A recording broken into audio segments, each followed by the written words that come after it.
So, hi team, Govindar Reddy. I'm founder of Dr. Pitch Abroad MBBS Consultant Services. I'm a professional education consultant and career counselor. So today's topic వచ్చారు sir. So yesterday మనం వస్తారికి MBBS doctors వస్తారు career ఎలా ఉంటుంది, వాళ్ళ salaries ఎలా ఉంటున్నాయి, కొత్త rules regulations ఏంటి, ఓల్డ్ ఎన్ఎంస్ రూల్స్ రెగ్యులేషన్స్ ఏంటి, న్యూ ఎన్ఎంస్ రూల్స్ రెగ్యులేషన్స్ ఏంటి, ఓల్డ్ ఎన్ఎంస్ రూల్స్ రెగ్యులేషన్స్ వల్ల శాలరీస్ ఎలా ఉన్నాయి, కొత్తగా వచ్చిన ఎన్ఎంస్ రూల్స్ వల్ల మనకి శాలరీస్ ఏ విధంగా పెరుగుతాయి అది మీకు ఒక వీడియో చేసి పెట్టున్నామండి. అంటే బోర్డు మీద చెప్పకుండా, మీకు డిజిటల్ బోర్డు మీద చెప్పకుండా నార్మల్ బోర్డు మీద నార్మల్గా మీకు వాయిస్ మెసేజ్ మాదిరి ఇచ్చున్నాను, వాయిస్ వీడియో. సో కాబట్టి ఈరోజు సరికి దానికి అసలు క్లారిటీ ఇస్తాను మీకు. అసలు ఏంటి ఓల్డ్ ఎంబీబీఎస్ రూల్స్ ఏంటి, న్యూ ఎంబీబీఎస్ రూల్స్ ఏంటి. సో మీకు ఇప్పుడు చాలా మంది చెప్తారు ఏమండి ఎంబీబీఎస్ అసలు జాయిన్ అవ్వద్దు, ఎంబీబీఎస్లో సరికి 20,000 శాలరీ వస్తుంది, మీరు పెట్టేదో 1 కోటి రూపాయలు పెడతారు, 2 కోట్లు పెడతారు, 4 సంవత్సరాలు 5 సంవత్సరాలు. సో వచ్చే చివరికి వస్తారు 20,000 వస్తుంది లేదా 30,000 వస్తుంది. ఓకేనండి, అది కూడా కాదు అనుకుంటే మీరు వచ్చేసరికి ఆ ఎంబీబీఎస్ అయిన తర్వాత అసలు మెడికల్ ఫీజే ఉండవు. కొంత యూట్యూబ్లో మేధావులు అయితే ఏం చెప్తారంటే అసలు ఎంబీబీఎస్ స్టూడెంట్స్ కూడా అసలు ఎంబీబీఎస్ జాయిన్ అవ్వద్దు, అసలు పూర్ పీపుల్ అసలు జాయిన్ అవ్వద్దు, అసలు పూర్ అనే వాళ్ళు అసలు ఎంబీబీఎస్ చూడొద్దు, అసలు డబ్బులు ఉన్న వాళ్ళు అసలు ఎంబీబీఎస్ వైపే చూడొద్దు, డబ్బులు లేని వాళ్ళు అసలు చూడొద్దు, డబ్బులు ఉన్న వాళ్ళే చూడండి, అసలు ఎంబీబీఎస్ చదవద్దు, ఎంబీబీఎస్ వేస్ట్, ఎంబీబీఎస్ ఇంజనీరింగ్ అయిపోయింది, ఎంబీబీఎస్ అదే అయిపోయింది, ఎంబీబీఎస్ ఇది అయిపోయింది, ఎంబీబీఎస్ అది, ఏ డాక్టర్ చదవద్దు, డాక్టర్స్కి వాల్యూ లేదు, అది సాచురేట్ అయిపోయింది, అది అయిపోయింది, ఇది అయిపోయింది, ఏయో చెప్తున్నారండి. వాళ్ళకి ఏంటంటే చాలా మందికి ఏంటంటే అసలు రూల్స్ రెగ్యులేషన్స్ అంటే ఏమీ తెలియదు. అవన్నీ ఓల్డ్ రూల్స్ రెగ్యులేషన్స్, అవన్నీ ఎగ్జాజరేట్ అయిపోయినాయి. సో 1950 నుంచి వస్తుంది సార్ మనకి. సో మీకు ఇది ఆల్రెడీ ఒకసారి మీరు కావాలంటే ఒకసారి ఫోటో తీసి పెట్టుకోండి లేదా స్క్రీన్ షాట్ తీసి పెట్టుకోండి, నేను మళ్ళీ ఎక్స్ప్లెయిన్ చేస్తాను. So old rules versus new rules అనమాట. సో మనకు వచ్చేసరికి బిఫోర్ 2000 మనం ఏంటంటే 1950s నుంచి అండి 1950 అంటే మనకు ఆఫ్టర్ ఇండిపెండెన్స్ నుంచి 2019 వరకు ఎంసీఐ అని ఉండేదండి, మెడికల్ కౌన్సిల్ ఆఫ్ ఇండియా. ఓకేనండి, ఈ మెడికల్ కౌన్సిల్ ఆఫ్ ఇండియా వచ్చేసరికి 2019 నుంచి ప్రపోజల్ పెట్టి 2021లో ఈ ఎంసీఐని క్యాన్సిల్ చేసి దీని ప్లేస్లో వచ్చేసరికి ఎన్ఎంసీ తీసుకొచ్చారు. ఇది వెరీ వెరీ ఇంపార్టెంట్, బాగా గుర్తుపెట్టుకోండి. మీకు చెప్పే డాక్టర్లు అవ్వచ్చు, చదువు చెప్పే డాక్టర్లు అవ్వచ్చు, లేదా చదువు ఆల్రెడీ ప్రాక్టీస్ చేస్తున్న డాక్టర్లు అవ్వచ్చు, చదివే స్టూడెంట్స్ అవ్వచ్చు, లేదంటే ఎడ్యుకేషన్ కన్సల్టెంట్స్ అవ్వచ్చు, లేదంటే పెద్ద మేధావుల మనకేంటంటే సొసైటీని ఉద్ధరించే వాళ్ళ కొంతమంది యూట్యూబ్లో ఏంటంటే చెప్పడం అసలు పేదవాళ్ళు ఎంబీబీఎస్ చదవద్దు, పేదలు చదివే అర్హత లేదు, అసలు అటువైపు చూడొద్దు, ఇటువైపు చూడొద్దు, 20,000 శాలరీ వస్తుంది, 10,000 శాలరీ వస్తుంది, ఎంబీబీఎస్ ఇంజనీరింగ్ అని ఫాల్స్ ఇన్ఫర్మేషన్ అవ్వచ్చు. అసలు మీకు ఏంటంటే ఒక రకమైన నెగిటివిటీ క్రియేట్ చేశారు, ఒక రకమైన నెగిటివిటీ ఆల్ ఓవర్ ఇండియా. ఎందుకు వచ్చింది నెగిటివిటీ అంటే సార్ మనకి యాక్చువల్గా సో ఓల్డ్ రూల్స్ రెగ్యులేషన్స్ అండి, అది ఓల్డ్ రూల్స్ రెగ్యులేషన్స్ చదివిన వాళ్ళు, కొత్తగా కాదు. ఇప్పుడు ఆల్రెడీ 2021 నుంచి న్యూ రూల్స్ అన్నీ వచ్చినాయి. సో 1950s నుంచి 1950 నుంచి అంటే ఆఫ్టర్ ఇండిపెండెన్స్ అనుకో 1956 అప్రాక్స్గా 1950 2019 దాకా ఆల్మోస్ట్ వచ్చేసరికి ఒక 70 ఇయర్స్ వచ్చేసరికి ఒకటే రూల్స్ రెగ్యులేషన్స్. 2019లో వచ్చేసరికి ఈ ఎంసీఐని క్యాన్సిల్ చేసి, ఇంతకుముందు ఎంసీఐ అని ఉండేదండి, మెడికల్ కౌన్సిల్ ఆఫ్ ఇండియాని, దీన్ని క్యాన్సిల్ చేసి దీని ప్లేస్లో వచ్చేసరికి ఎన్ఎంసీ తీసుకొచ్చారు, నేషనల్ మెడికల్ కమిషన్. ఇంతకుముందు మెడికల్ కౌన్సిల్ ఆఫ్ ఇండియా అనేవాళ్ళు, ఇప్పుడు ఆ మెడికల్ కౌన్సిల్ ఆఫ్ ఇండియా అనేది లేదు. సో దాన్ని రీప్లేస్ చేస్తూ ఎంసీఐని తీసుకొచ్చారు. సో ఎంసీఐ వాళ్ళ అడ్వాంటేజ్ ఏంటి, ఇది చాలా మంది తెలియదు. Rules regulations, old rules regulations, చాలా మంది ఓల్డ్ రూల్స్ రెగ్యులేషన్ చూసి సో ఎంబీబీఎస్ చదవద్దు, డాక్టర్లకు వాల్యూ లేదు, శాలరీ లేవు, అవి లేవు, ఇవి లేవు. ఎస్ అండి, ఇప్పుడు మీకు క్లియర్ కట్గా చెప్పాలంటే ఇప్పుడు ఏఐ వచ్చింది కదా, artificial intelligence. So before AI after AI లాగా new rules versus old rules అనమాట. ఓల్డ్ రూల్స్లో సరికి ఏంటంటే ఎలాంటి రూల్స్ రెగ్యులేషన్స్ లేవు, ఎలాంటి ఇప్పుడు డబ్బులు ఉంటే మీరు ఎంబీబీఎస్, డబ్బులు అయితే ఎంబీబీఎస్ చదవద్దు. నిజమే అది. ఎందుకు అంటే మీకు జస్ట్ ఎగ్జాంపుల్ చెప్తా వినండి. సో ఇంతకుముందు ఎంబీబీఎస్ అంటే ఓన్లీ డబ్బులు ఉన్న వాళ్ళు మాత్రం చదివేవాళ్ళు, డబ్బులు లేని వాళ్ళు చదవలేరు. ఎస్ అది నిజమే, చదవలేరు, బట్ చదవచ్చు కూడా, అప్పుడు కూడా చదవచ్చు, బట్ కాకపోతే హెవీ కాంపిటీషన్. బట్ ఇప్పుడు ఏంటంటే కొత్తగా వచ్చిన రూల్స్ ప్రకారం ఎవరైనా చదవచ్చు, ఎవరైనా సిన్సియర్గా, ఎవరైనా హార్డ్ వర్క్ చేసేవాళ్ళు, ఎవరైనా మంచిగా డెడికేషన్గా ఉండేవాళ్ళు, ఎవరైనా ప్యాషన్ ఉండేవాళ్ళు చదవాలి. ఇప్పుడు ఏ కోర్స్ అయినా, not only the MBBS, not only engineering, మీరు ఈ ప్లంబింగ్ అవ్వచ్చు, లేకపోతే సిమెంట్ పని అవ్వచ్చు, లేదంటే రోడ్లే వాట్ ఎవర్ ద వర్క్, వ్యవసాయం అవ్వచ్చు, లేదంటే ఇంకోటి ఏదైనా సరే. ఓకేనండి, ఖచ్చితంగా వచ్చేసరికి మనకు ప్యాషన్ ఉండాలి, డెడికేషన్ ఉండాలి, హార్డ్ వర్క్ ఉండాలి, దాని మీద కమిట్మెంట్ ఉండాలి, కమాండ్ ఉండాలి, ప్రాపర్ అనాలిసిస్ ఉండాలి. ఇవన్నీ ఉంటేనే మనము ఆ కోర్స్ ఎంచుకోలేదు, ఏదైనా కోర్స్ అవ్వచ్చు, నాట్ ఓన్లీ ద ఎంబీబీఎస్, అది ఇంజనీరింగ్ అవ్వచ్చు, ఇంజనీరింగ్ కూడా అంతే, ఒక టైం పాస్కి వెళ్ళి, లేదా సిఏ అవ్వచ్చు, ఏదో టైం పాస్కి వెళ్ళి, ఏది కూడా మీరు టైం పాస్గా చేస్తే టైం పాస్ రిజల్ట్సే వస్తాయి 100%. ఇప్పుడున్న ప్రజెంట్ ఇప్పుడు ట్రాన్సిషన్ అనమాట. యాక్చువల్ ట్రాన్సిషన్ మనకి 2025 అనుకున్నారు, కాదు 2019లో మీకు స్టార్ట్ అయింది ఆ ట్రాన్సిషన్. బిఫోర్ కోవిడ్ స్టార్ట్ అయింది. సో ఆ ట్రాన్సిషన్ పీరియడ్ వస్తున్న తర్వాత కోవిడ్ రావడము, యుద్ధాలు రావడము, ఇప్పుడు దాకా ఏఐ రావడము, ఇవన్నీ జరుగుతూనే ఉన్నాయి. ఈ ట్రాన్సిషన్ 2029 దాకా ఉంటుంది, 2030 నుంచి అందరికి కామన్ అయిపోతుంది ఇక. సో 2019 నుంచి 2029 టోటల్ ట్రాన్సిషన్ పీరియడ్, ఓల్డ్ మొత్తం న్యూ అవుతుంది. నాట్ ఓన్లీ ద ఇండియా, ప్రపంచం మొత్తం కూడా దానికి తగ్గట్టుగా మనము కూడా అడాప్ట్ చేసుకోవాలి ప్రతిదీ కూడా. దానిలో భాగంగానే 2019లోనే ఈ ఎంసీఐని క్యాన్సిల్ చేసి ఎన్ఎంసీ తీసుకొచ్చారు. అఫీషియల్ గెజెట్ అండి, అఫీషియల్ బిల్ వచ్చింది, ఆల్రెడీ క్యాన్సిల్ చేస్తారు. మీకు ఎవరు చెప్పరు ఎంసీఐ గురించి కానీ, ఎన్ఎంసీ గురించి కానీ, నెక్స్ట్ ఎగ్జామ్ గురించి కానీ ఏమి చెప్పరు. ఎంబీబీఎస్ డాక్టర్ లేదు, ఎంబీబీఎస్ శాలరీ లేవు, ఎంబీబీఎస్ చదవద్దు, ఎంబీబీఎస్ పేదవాళ్ళకి అవసరం లేదు, అదో డబ్బులు ఉన్న వాళ్ళకి ఎంబీబీఎస్ 20,000 వస్తుంది, ఎంబీబీఎస్ 30,000 వస్తుంది. మీకున్న కొత్త రూల్స్ ప్రకారం ఎంబీబీఎస్, ఓన్లీ ఎంబీబీఎస్ డాక్టర్కి 2 లక్షల నుంచి 3 లక్షలు వస్తుంది. ఇక మెడికల్ పీజీ అయితే మీకు 10 లక్షల నెలకు వచ్చినా మీరు అనుమానం పడాల్సిన అవసరం లేదు. మీరు చాలా మంది అంటారు మెడికల్ పీజీకి యూఎస్ వెళ్తామండి, యూకే వెళ్తామండి, కెనడా వెళ్తామండి, ఆస్ట్రేలియా వెళ్తామండి, న్యూజిలాండ్ వెళ్తామండి, అక్కడైతే సాలరీస్ బాగుంటాయి, అక్కడే చదువుతామంటారు. ఎస్ అండి, ఇండియాలో కూడా సేమ్ రూల్స్ రెగ్యులేషన్స్ తీసుకొచ్చారు. That is the next exam. ఓకేనండి, నెక్స్ట్ ఎగ్జామ్ తీసుకొచ్చారు. ఈ నెక్స్ట్ ఎగ్జామ్ వల్ల ఏంటంటే, సో ఫిల్టరేషన్ జరుగుతుంది. ఎవరైతే క్వాలిటీ అవుట్పుట్ ఉందో, అంటే ఇప్పుడు మీరు ప్రతి ఒక్కరు ఎంబీబీఎస్, ఇప్పుడు కొంతమంది పేరెంట్స్ ఫోర్స్ చేయడం వల్ల, లేదా స్టూడెంట్ వెళ్ళడము, ఒకసారి ఎంబీబీఎస్లో ఎంటర్ అయిన తర్వాత వాళ్ళకి ఇంట్రెస్ట్ లేకపోవడము, లేకపోతే ఇంకోటి అవ్వడం వల్ల ఏంటంటే సరైన క్వాలిటీ వచ్చేది కదా. ఇంతకుముందు ఓల్డ్ రూల్స్ ప్రకారం ఒకసారి ఎంబీబీఎస్ జాయిన్ అయితే డాక్టర్, 1 కోటి రూపాయలు అంటే డాక్టర్, ఇంకో 2-3 కోట్లు ఉంటే మెడికల్ పీజీ, ఇంకొక 5-6 కోట్లు ఉంటే హాస్పిటల్, మొత్తం వాళ్ళే అంతా పేమెంట్ వచ్చి 10 కోట్లు పెట్టుకుంటే 1 కోటేమో ఎంబీబీఎస్కి, 3 కోట్లేమో మెడికల్ పీజీకి, ఒక 5 కోట్లేమో హాస్పిటల్కి. 10 కోట్లు ఉంటే మీరే హాస్పిటల్, మీరే డాక్టర్, మీరే మొత్తం అంతే. అందుకని మీకు ఏమవుతుంది, 10 కోట్లు పెట్టి ఎంబీబీఎస్ చదివి వాడు మళ్ళీ డబ్బులు అట్లీస్ట్ వడ్డీ అయినా రావాలి కదా, నెలకు 10 లక్షల వడ్డీ కట్టాలి కదా. ఆ వడ్డీ రావాలంటే ఏంటి, మీకు 10 రూపాయల టాబ్లెట్ 100 రూపాయలు అమ్ముతాడు, 10,000 సర్జరీని 10 లక్షలు చేస్తారు. మరి రికవరీ చేయాలి కదా. అందుకని ఇండియాలో మెడికల్ ఎక్స్పెన్సెస్ అంత హైగా ఉండేది. మీకు అర్థమవుతుందా? సో మీకు మెడికల్ ఎక్స్పెన్సెస్ 10,000 10 లక్షలు ఎందుకు అవుతుంది, 10,000 1,00,000 రూపాయలు, 10 టైమ్స్ ఉంటుంది. 1,00,000 రూపాయల సర్జరీ 10 లక్షలు అవుతుంది.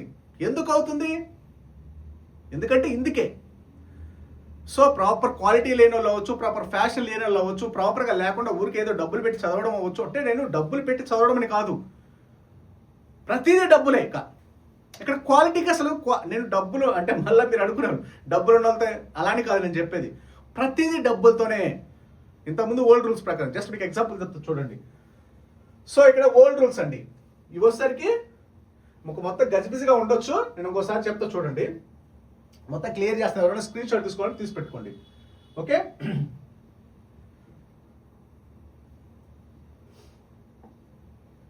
ఒకసారి ఎవరైనా స్క్రీన్ షాట్ తీసుకోవాలని తీసి పెట్టుకోవచ్చు, నో ప్రాబ్లం.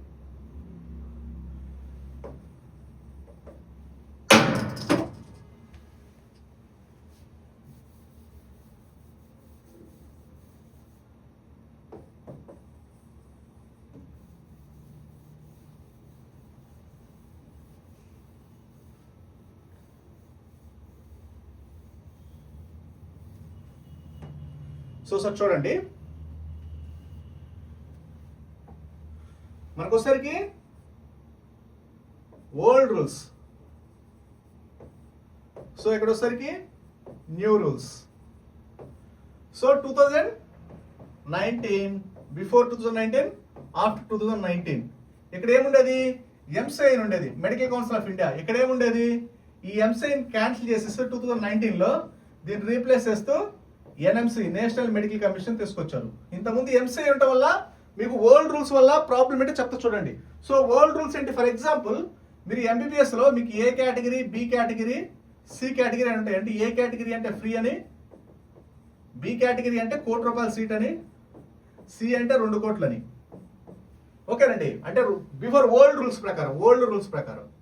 ఓకే, అంటే ఇప్పుడు మీరు ఎంబీబీఎస్లో జాయిన్ అవుతారు. ఫర్ ఎగ్జాంపుల్ ఎంబీబీఎస్కి 1,00,000 సీట్లు ఉన్నాయి అనుకోండి. ఫర్ ఎగ్జాంపుల్ 1,00,000 సీట్లు ఉంటే మీరు ఏ కేటగిరీ అవ్వచ్చు, బి కేటగిరీ అవ్వచ్చు, సి కేటగిరీ, 3 కేటగిరీ కలిపి 1,00,000 సీట్లు ఉంటాయి అప్రాక్స్గా.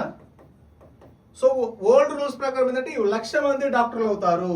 1,00,000 మంది ఆఫ్టర్ 4.5 years తర్వాత ఎంబీబీఎస్ తర్వాత 100% వచ్చేసరికి డాక్టర్స్ అవుతారు. There is no doubt at all. A category అంటే ఒక 10% ఉంటాయి ఫ్రీ సీట్లు, ఇంకా పెయిడ్ సీట్లు 90% ఉంటాయి. 90% పెయిడ్ సీట్లు ఉంటాయి, ఓన్లీ 10% మాత్రమే ఫ్రీ సీట్లు ఉంటాయి. సో కాబట్టి మొత్తం ఓవరాల్ గా ఎంబీబీఎస్ ఎవరైతే జాయిన్ అయినారో అందరూ వస్తారు. మెరిట్ బేసిస్ ఒక 10% ఉంటాయి. సో కాబట్టి ఈ మెరిట్ బేస్ వాళ్ళు వస్తారు 10,000 మంది, అలానే 90,000 మంది పెయిడ్ సీట్లు కూడా వస్తారు. మొత్తం డాక్టర్లే. ఓకేనండి. సో వీళ్ళే మొత్తం డాక్టర్లు అయ్యారు కదా, ఎంబీబీఎస్ అయిపోయింది కదా, మళ్ళీ మెడికల్ పీజీకి కూడా వీళ్ళే వెళ్తారు 1,00,000 మంది. యాజ్ పర్ రూల్స్ ప్రకారం మెడికల్ పీజీ సీట్స్ ఎంబీబీఎస్ సీట్లు ఎన్నైతే ఉన్నాయో దాంట్లో 50% ఉంటాయి, అంటే ఒక 50,000 ఉంటాయి. అంటే 50,000 మెడికల్ పీజీ సీట్స్ ఉంటే ఓన్లీ 1,00,000 మంది ఎంబీబీఎస్ డాక్టర్లు ఉన్నారు. అంటే మీకు ఒక 50,000 మందికి అసలు సీట్లే ఉండవు ఎవ్రీ ఇయర్. ఎందుకని? ఇక్కడ రూల్స్ రెగ్యులేషన్స్ ఏమి లేవు. మీరు ఏ కేటగిరీ అంటే ఫ్రీ సీట్ వస్తే ఎంబీబీఎస్ మొత్తం ఫ్రీ, ఓన్లీ 10% ఉంటాయి. రిమైనింగ్ 90% పెయిడ్ సీట్లు అన్నప్పుడు వాళ్ళు కూడా డాక్టర్లు అయిపోతారు. సో ఇక్కడ మెరిట్ బేసిస్ ఉంది, ఇక్కడ పెయిడ్ మొత్తం డబ్బులతో 90% అవుతుంది, ఓన్లీ మెరిట్ బేస్ 10%. మెరిట్ వాళ్ళు కూడా బాగా చదువుతారని కాదు, ఏదో ఒక ఇప్పుడు ఇది ప్రొఫెషనల్ కోర్స్ అన్నప్పుడు ఏదో సర్టిఫైయింగ్ చేయాలి కదా. మీరు ఎంబీబీఎస్ సర్టిఫికేట్ ఇవ్వాలన్నప్పుడు ఒక ఎగ్జామ్ పెట్టాలి కదా. అలాంటి ఎగ్జామ్స్ ఏమి లేవు. ఓన్లీ మీరు ఎంబీబీఎస్లో జాయిన్ అయితే చాలు. నీట్ ఎగ్జామ్ రాసి 720 out of 720 వచ్చినోడికి సీటే, జస్ట్ క్వాలిఫై వాళ్ళకి సీటే. సో అందరూ డాక్టర్ లేక నేను తక్కువ వచ్చిన నేను తక్కువ చేయట్లా అంటే చెప్తున్నాను. ఇక్కడ బేసికల్గా ఇక్కడ పేమెంట్ చేసేసి కోట్లైనా పెట్టి ఎంబీబీఎస్ చదవాలని ఎక్కువ ఆశ ఉండేది. ఏంటి, ఎంబీబీఎస్ చదివితే లక్షల శాలరీలు వస్తాయని. ఇక్కడ ఎలాంటి సర్టిఫైయింగ్ లేదు. ఇప్పుడు మనకి అల్టిమేట్గా ఎవరైనా ఇప్పుడు లక్షల శాలరీ ఎలా ఇస్తారు? సో మన లక్షల కోట్లు సంపాదించాలంటే మనకు లక్షల కోట్లు సంపాదించేంత టాలెంట్ ఉండాలి, సబ్జెక్ట్ ఉండాలి. మరి ఆ సబ్జెక్ట్ ఎలా టెస్ట్ చేస్తారు? ఇక్కడ మంచి వాళ్ళు ఇబ్బంది పడుతున్నారు, సబ్జెక్ట్ ఉన్న వాళ్ళు ఇబ్బంది పడుతున్నారు, సబ్జెక్ట్ లేని వాళ్ళు ఇబ్బంది పడుతున్నారు. ఎందుకంటే అందరూ డాక్టర్గా బయటకు వస్తున్నారు కదా. ఓకేనండి. ఇప్పుడు అర్థం ఏంటి, అందరూ బయటకు వస్తున్నప్పుడు ఎలాంటి సర్టిఫైయింగ్ చేయనప్పుడు చదవలేని వాళ్ళు కూడా వస్తారు, డబ్బులు ఇచ్చి పాస్ అయ్యే వాళ్ళు కూడా వస్తారు. అలాంటి వాళ్ళు డాక్టర్ అయ్యి మీరు డాక్టర్ అయితే కాంపిటీషన్ పెరగదా మెడికల్ పీజీ సీట్స్కి? ఇంకెలా దొరుకుతాయి మరి మీకు మెడికల్ పీజీ సీట్స్? అంతే కదా మరి. సో కాబట్టి అందరికి ఇప్పుడు మెడికల్ పీజీ సీట్స్ ఉండవు. ఇప్పుడు అందరూ డాక్టర్లు అయినప్పుడు వాళ్ళకి డిమాండ్ తక్కువ ఉంటుంది. డిమాండ్ తక్కువ ఉన్నప్పుడు నీకు 10,000కైనా హైర్ చేసుకుంటారు, ఇలా పాత రూల్స్ ఉంటే. అంతే కదా మరి. అందరూ డాక్టర్లు అయినప్పుడు నీకు వాల్యూ ఏముంది? నీ వాల్యూ తెలియాలంటే ఎలా తెలియాలి? నీకంటూ సర్టెన్ వాల్యూ క్రియేట్ చేసుకోవాలి కదా. ఇక్కడ ఎలాంటి వాల్యూ క్రియేట్ చేయడానికి మీకు ఎలాంటి ఎగ్జామ్ లేదు కదా. మీకు సర్టెన్ వాల్యూ క్రియేట్ అయితేనే మీకు సొసైటీలో వాల్యూ ఉంటుంది. మీరు వాల్యూతో వెళ్ళినప్పుడు మీకు వాల్యూ ఎలా వస్తుంది? మీ దగ్గర వాల్యూస్ లేనప్పుడు మీకు వాల్యూ ఎవరిస్తారు? ఆ వాల్యూస్ క్రియేట్ చేయాల్సిన బాధ్యత గవర్నమెంట్ది. ఇంతకుముందు ఓల్డ్ కాంగ్రెస్ గవర్నమెంట్ ఉన్నదంతా మొత్తం మెడికల్ ఎడ్యుకేషన్ మొత్తాన్ని ఆ పాపం అంతా ఈ కాంగ్రెస్ గవర్నమెంట్ వాళ్ళది, పాత వాళ్ళది. ఓకేనండి, అది. సో కాబట్టి ఇప్పుడు న్యూ రూల్స్ ప్రకారం చూడండి. సో న్యూ రూల్స్ ఏంటి? ఫర్ ఎగ్జాంపుల్ మీరు 1,00,000 సీట్లు ఉంటాయి ఎంబీబీఎస్లో. సో ఇక్కడ సేమ్ ఏ కేటగిరీ ఉంటుంది, బి కేటగిరీ ఉంటుంది, సి కేటగిరీ ఉంటుంది. సో అందరూ 1,00,000 మంది ఎంబీబీఎస్లోకి వెళ్తారు. 1,00,000 మంది డాక్టర్లు అవుతారా? అవరు. మధ్యలో వచ్చేసరికి నెక్స్ట్ 1 ఎగ్జామ్ పెట్టారు, NEXT అంటే నేషనల్ ఎగ్జిట్ ఎగ్జామ్. నెక్స్ట్ 1 ఇది పాస్ అయిన వాళ్ళు మాత్రమే మీకు డాక్టర్లుగా ఎంబీబీఎస్ డాక్టర్లు అవుతారు. తర్వాత ఈ ఎంబీబీఎస్ డాక్టర్లకి నెక్స్ట్ 2 ఎగ్జామ్ పెడతారు, వాళ్ళు మాత్రమే మెడికల్ పీజీ సీట్స్కి ఎలిజిబుల్ అవుతారు. అంటే ఇక్కడ చూడండి, ఇక్కడ ఎలాంటి ఎగ్జామ్స్ లేవు. ఇక్కడ నెక్స్ట్ 1 ఒక ఎగ్జామ్ పెట్టారు, నెక్స్ట్ 2 అనేది ఇంకొక ఎగ్జామ్ పెట్టారు. So that is the beauty of NMC. ఈ ఎంసీఐని అందుకని క్యాన్సిల్ చేసేసి ఇలా ప్రాబ్లం అవుతుందని ఈ నెక్స్ట్ 2 ఇంట్రడ్యూస్ చేస్తున్నారు. ఎవరికి అప్లికబుల్ అంటే 2021 నుంచి November 18th నుంచి ఎవరైతే ఎంబీబీఎస్లోకి వెళ్తారో, అది ఇండియా అవ్వచ్చు ఆర్ అబ్రాడ్ అవ్వచ్చు, వాళ్ళందరికీ నెక్స్ట్ ఎగ్జామ్ మ్యాండేట్గా రాయాలి. అర్థమవుతుందండి. సో ఈ నెక్స్ట్ ఎగ్జామ్ అనేది మ్యాండేట్గా రాయాలి. నెక్స్ట్ 1 నెక్స్ట్ 2 అప్పుడేమవుతుంది? ఇప్పుడు ఎంబీబీఎస్ 1,00,000 మంది జాయిన్ అవుతారు. ఎవరైతే నెక్స్ట్ 1 పాస్ అవుతారో వాళ్ళకి మాత్రం సర్టిఫికేట్ ఇస్తారు. తర్వాత ఎవరైతే నెక్స్ట్ పాస్ అవుతారో వాళ్ళు మాత్రం మెడికల్ పీజీకి వెళ్తారు. అంటే ఇక్కడ ఆల్మోస్ట్ అనేసరికి ఇక్కడ ఒక 50% కాంపిటీషన్ తగ్గుద్ది, పీజీలో 25%, ఆల్మోస్ట్ 75% కాంపిటీషన్ తగ్గుద్ది. 75% ఇప్పుడు ఉన్న దానికంటే 75% కాంపిటీషన్ తగ్గుద్ది. ఎందుకని? ఇప్పుడు నెక్స్ట్ ఎందుకు పెట్టారు అంటే క్వాలిటీని ఇంప్రూవ్ చేయడానికి. ఆ ఎగ్జామ్స్ ఎవరైతే క్వాలిఫై అవుతారో వాళ్ళు మాత్రమే డాక్టర్స్ అవుతారు, అందరూ అవ్వలేరు కదా, అవునా కదా? వాళ్ళు మాత్రం నెక్స్ట్ 1 ఎవరైతే క్రాక్ చేస్తారో నెక్స్ట్ 1 క్రాక్ చేయాలంటే ఎంత సబ్జెక్ట్ ఉండాలి. నెక్స్ట్ 1 ఎగ్జామ్ ఎలాంటో తెలుసా?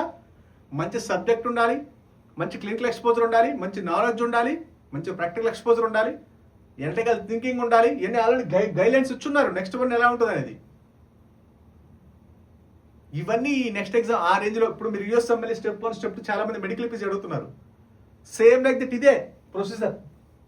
ఇంతకుముందు ఏంటంటే ఎలాంటి రూల్స్ రెగ్యులేషన్స్ లేకపోసరికి హెవీ కాంపిటీషన్ అయింది. ఇప్పుడు వచ్చేసరికి రూల్స్ రెగ్యులేషన్స్ అన్నీ ఉన్నాయి.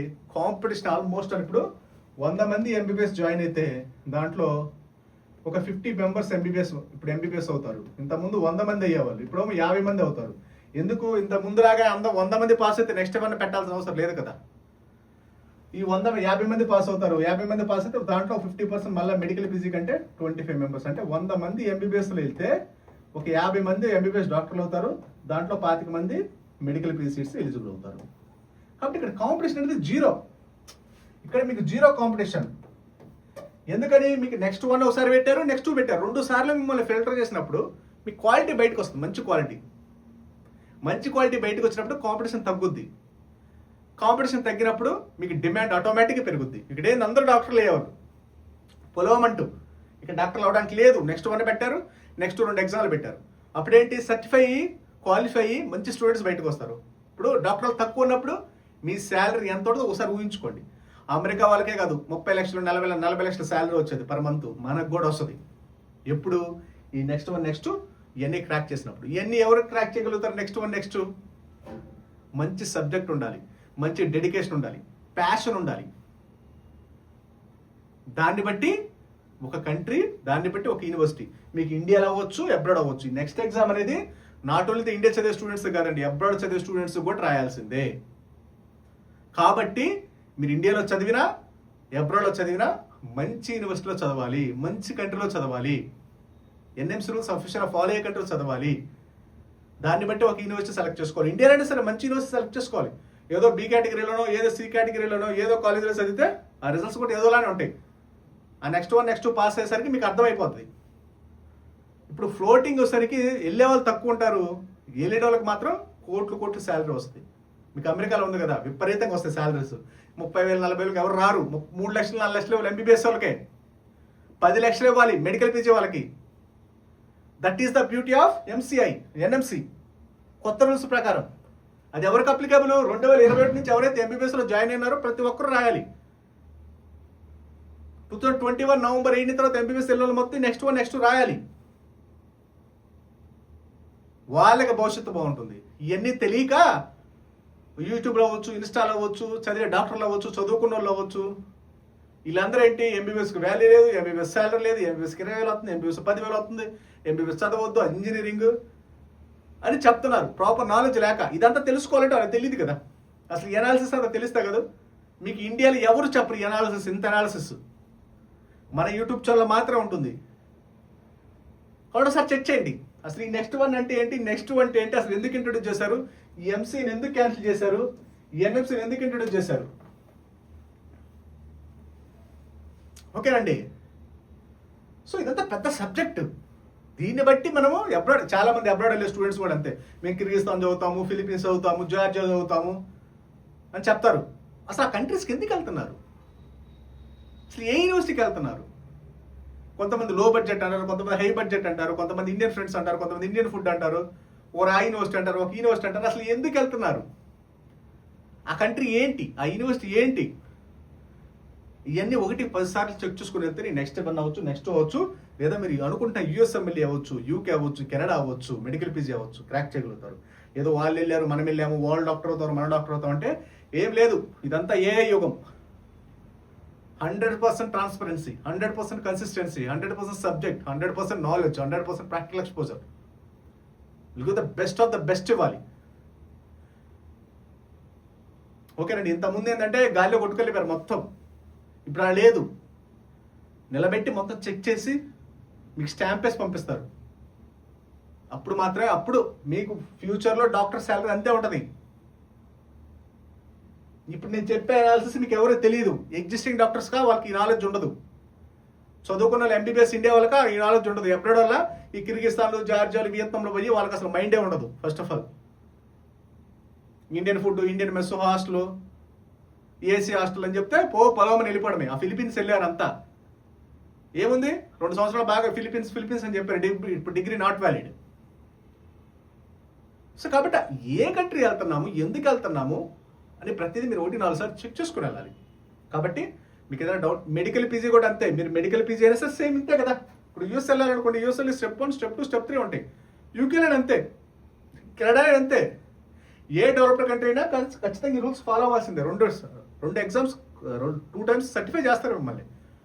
అది ఒకసారేమో టెక్నికల్గా, ఒకసారేమో ప్రాక్టికల్గా. సబ్జెక్ట్ వైజ్ ఒకసారి, ప్రాక్టికల్ వైజ్ ఒకసారి. అప్పుడు మాత్రం మీకు అనుకున్న శాలరీస్ వస్తాయి. అవన్నీ రావాలి అంటే మనము 100% ప్యాషన్ ఉండాలి, డెడికేషన్ ఉండాలి. అలా ఏదో వాళ్ళు వెళ్ళారు మనం వెళ్ళాం, వాళ్ళ డాక్టర్స్ అవుతాం మన డాక్టర్స్ అవుతాం అని కాదు. మనకు ఫుల్ పేజ్ ఆఫ్ ప్యాషన్ ఉండాలి. అప్పుడే మీరు మంచి డెసిషన్ తీసుకోగలుగుతారు. అప్పుడే మనం లైఫ్ పర్ఫెక్ట్గా ఉంటుంది. ఓకేనండి. వాళ్ళని వీళ్ళని చూసి మానేయండి. ఇంటి పక్క వాళ్ళు వెళ్ళారు, బాబాయ్ కొడుకులు, కూతుర్లు, అది అదంతా వదిలేయండి. నీకు ప్యాషన్ ఉందా నువ్వు వెళ్ళు, లేదా వదిలే, ఇంకో వేరే చూసుకో. నీకు డెడికేషన్ ఉందా వెళ్ళు, హార్డ్ వర్క్ చేయగలవా వెళ్ళు. ఇవన్నీ రూల్స్ రెగ్యులేషన్స్ అని తెలుసు కదా. మంచి ఫోకస్ చేయగలవా వెళ్ళాలి, అప్పుడే వెళ్ళాలి. వాళ్ళు వెళ్ళారు మనం వెళ్ళాము, ఫ్రెండ్స్ వెళ్తున్నారు మనం వెళ్తాం అనకూడదు. అలా ఉండకూడదు. Full focus, full subject, full load gun లాగా వెళ్ళాలి. 100% ఇవ్వాలి. అప్పుడే సక్సెస్ అవుతాం.